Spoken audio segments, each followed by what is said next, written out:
Students, स्वागत है आप सभी का मेरे इस YouTube चैनल पे। स्टूडेंट्स, पिछले कक्षा में हमने पढ़ा था ऐतिहासिक पृष्ठभूमि जो कि संविधान का विकास का एक क्रम है, उसके संदर्भ में 1784 का पिट्स इंडिया एक्ट। अब हम आज पढ़ेंगे 1813 का चार्टर अधिनियम, ठीक है, 1813 का चार्टर एक्ट। सबसे पहले हम समझते हैं कि चार्टर का मतलब क्या होता है। ये चार्टर जो है इसका शाब्दिक अर्थ क्या है, इसका अर्थ क्या है, ठीक है। यहां देखिए, चार्टर का अर्थ है विशेषाधिकार देना, अधिकार पत्र। जैसे कि होता है कि मैं किसी आदमी को एक चार्टर दे दिया, यानी कि मैं इसको विशेषाधिकार दे दिया, तो होता क्या था, वहां पर जो ब्रिटेन के प्रधानमंत्री या ब्रिटेन में जो जिसकी सरकार थी, वो भारत में जो राज कर रहे हैं अधिकारी लोग थे, उसको चार्टर एक्ट के द्वारा यानी कि एक विशेषाधिकार देते थे यहां पर शासन करने के लिए।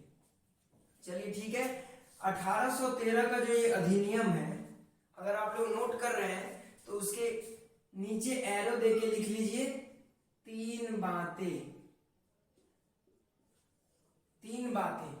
फ्रेंड्स, मैं इसलिए बोलता हूं ना कि एकदम दिमाग में क्रिस्टल क्लियर होना चाहिए कि 1813 का जो अधिनियम चार्टर एक्ट है, इसमें कितनी बातें हैं, उसमें कौन कौन सा बात जानना है, ठीक है। इसे जैसे आप सोचने बैठिएगा, अब अगर एकांत में आप चिंतन कीजिएगा कि 1813 का चार्टर एक्ट है, उसमें तीन बातें हैं, 1 2 3, समाप्त। चार्टर एक्ट समाप्त, ऐसे होना चाहिए, दिमाग में एकदम पूरा का पूरा क्रिस्टल क्लियर होना चाहिए, कोई कंफ्यूजन नहीं होना चाहिए। नहीं तो हम लोग नहीं जानते हैं तो हम लोग क्या करते हैं कि 1813 के चार्टर एक्ट को 1833 के चार्टर एक्ट में मिला देते हैं, तो उसमें गलत हो जाएगा। तो इसमें केवल और केवल हमें कितनी बातें जाननी है, तीन बातें, ठीक है।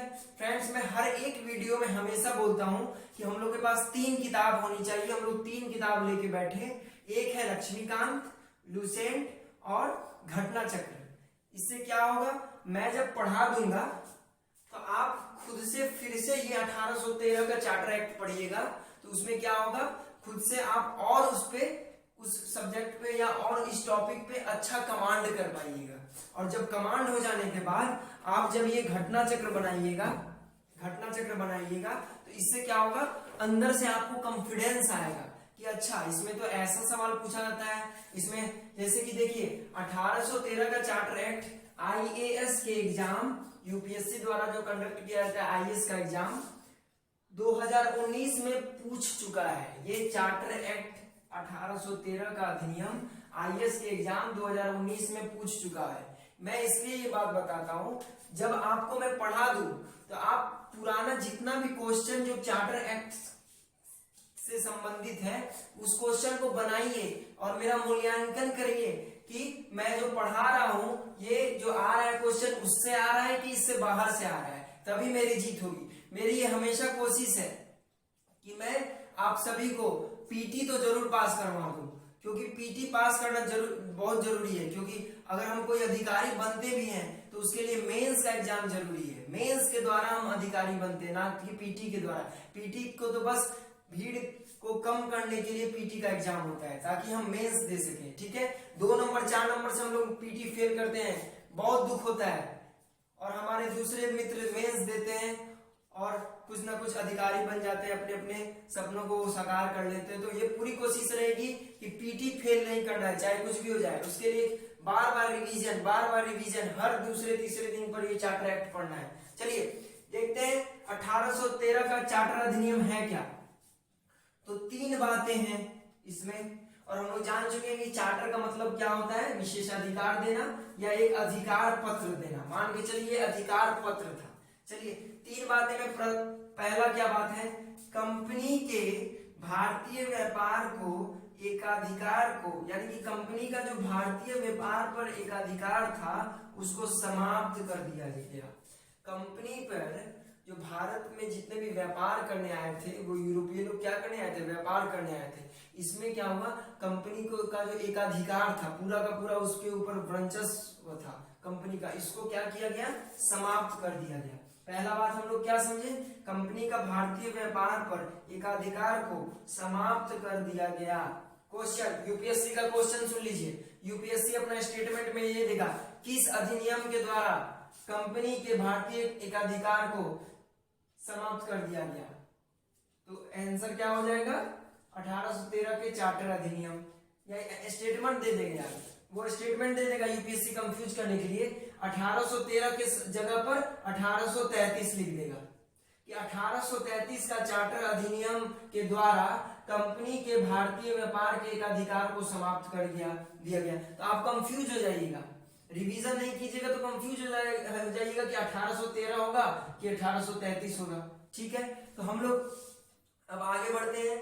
तीन बातें में से एक बात ये हो गया। दूसरी बात, दूसरा पॉइंट क्या है, ठीक है, यद्यपि यानी कि जो एकाधिकार को समाप्त कर दिया गया था, मगर चाय और चीनी का व्यापार जो होता था उसको अधिकार को समाप्त नहीं किया गया, यानी कि उसका अधिकार चलता रहा।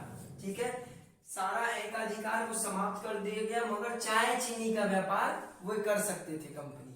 तो ये चाय चीनी जो शब्द है, यही वाला क्वेश्चन आया था आईएएस के एग्जाम 2019 में।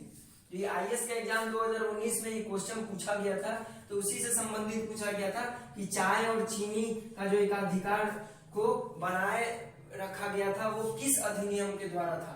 आप, मैं बोल रहा हूं कि आप क्वेश्चन को देखिए, क्वेश्चन को नहीं देखिएगा तो अंदर से कॉन्फिडेंस नहीं आएगा। जब मैं पढ़ा रहा हूं उसके बाद आप जाकर जो क्वेश्चन बनाइएगा तो आपको अंदर से कॉन्फिडेंस आने लगेगा कि हाँ, मुझसे भी अब आईएएस लेवल का क्वेश्चन बन रहा है, पीसीएस लेवल का क्वेश्चन बन रहा है, मैं भी कुछ कर सकता हूँ, क्योंकि मैं जान रहा हूँ कॉन्फिडेंस का सारा गेम है, सारा गेम कॉन्फिडेंस का है। कॉन्फिडेंस हाई लेवल पर रहेगा तो एकदम अंदर से उत्साह रहता है पढ़ने का।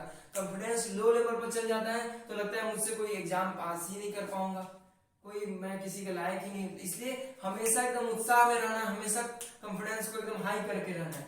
ठीक है, तो हमने दूसरी बात ये क्या देख ली कि चाय और चीनी का व्यापार जो था इसका अधिकार बना रहा, यानी कि चलता रहा। चलिए तीसरी बात है जो कि महत्वपूर्ण बात है, तीसरी और अंतिम बात है, 1 लाख रुपया प्रति वर्ष भारतीय विद्वानों को प्रोत्साहन देना प्रारंभ किया गया।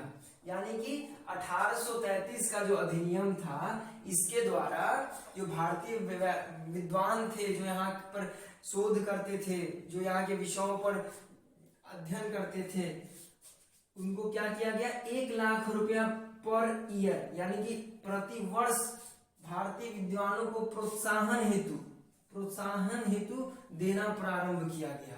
ये एक अच्छा कदम उठाया गया आपको 1813 के चार्टर अधिनियम के द्वारा। अब सुन लीजिए, जो पीसीएस लेवल का एग्जाम होता है, जो एसएससी लेवल का एग्जाम होता है, उसमें तो नॉर्मल पूछ देगा कि 1 लाख रुपया प्रति वर्ष भारतीय विद्वानों को किस एक्ट के द्वारा देना प्रारंभ किया गया। 4 ऑप्शन दे देगा, 1813 का चार्टर एक्ट, 1833 का चार्टर एक्ट, 1773 का एक्ट। तो इसमें क्या हो जाएगा आंसर, 1813 का चार्टर एक्ट।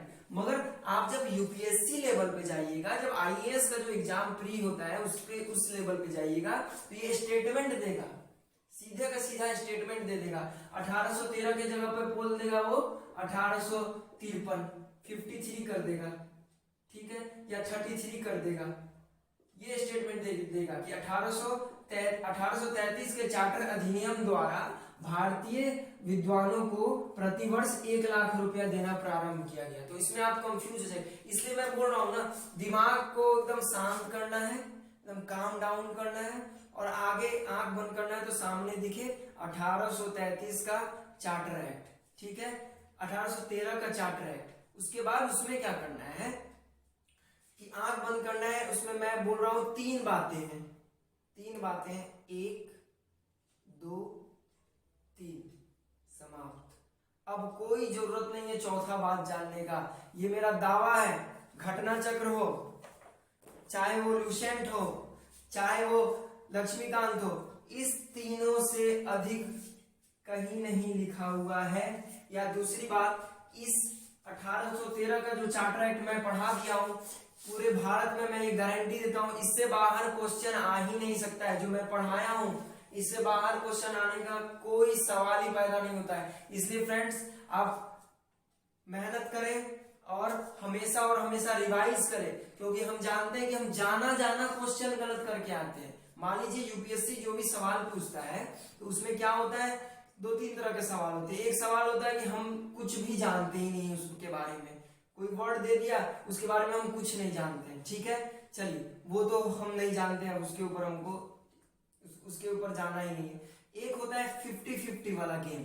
50-50 वाला गेम क्या होता है, ये होता है 50-50 वाला गेम। 1813 की जगह पे कर देगा 33, ये आपको कंफ्यूज करने के लिए कर देगा, और हम बाद में अफसोस करेंगे घर आके, हे भगवान ये तो 13 था, हम 33 पे टिक मार के आ गए हैं, या 33 लिखा हुआ था हम उसको मार के आ गए चाय चीनी वाला 33। तो इसमें क्या होगा ना कि बहुत ज्यादा दुख होता है, क्योंकि जाना हुआ क्वेश्चन को अगर हम लोग गलत करके आते हैं तो ये हमारा पीटी फेल करने का सबसे मुख्य कारण है, लैक ऑफ रिवीजन। रिवीजन नहीं रहेगा तो पीटी कभी पास नहीं कर पाएगा। फिर दूसरा क्या होता है, 3 तरह का जो होता है कि एक हम कुछ जानते ही नहीं उस प्रश्न के बारे में, एक होता है 50-50, इसको बोला जाता है 50-50 कि 13 की जगह पे 33 लिखिए। एक होता है 100% जानते हैं कि 100% हम रिवीजन करके गए हैं कि 1813 के द्वारा चाय चीनी का व्यापार को एकाधिकार चलता रहा, कंपनी का एकाधिकार को समाप्त कर दिया गया और 1 लाख रुपए पर ईयर विद्वानों को प्रोत्साहन दिया गया। इसको बोला जाता है 100% गेन, यानी कि आप कोई भी कुछ भी हो जाए रिवीजन नहीं छोड़ना है, ठीक है। चलिए फ्रेंड्स अब आगे मिलते हैं हम लोग नेक्स्ट वीडियो में। Take care, good bye.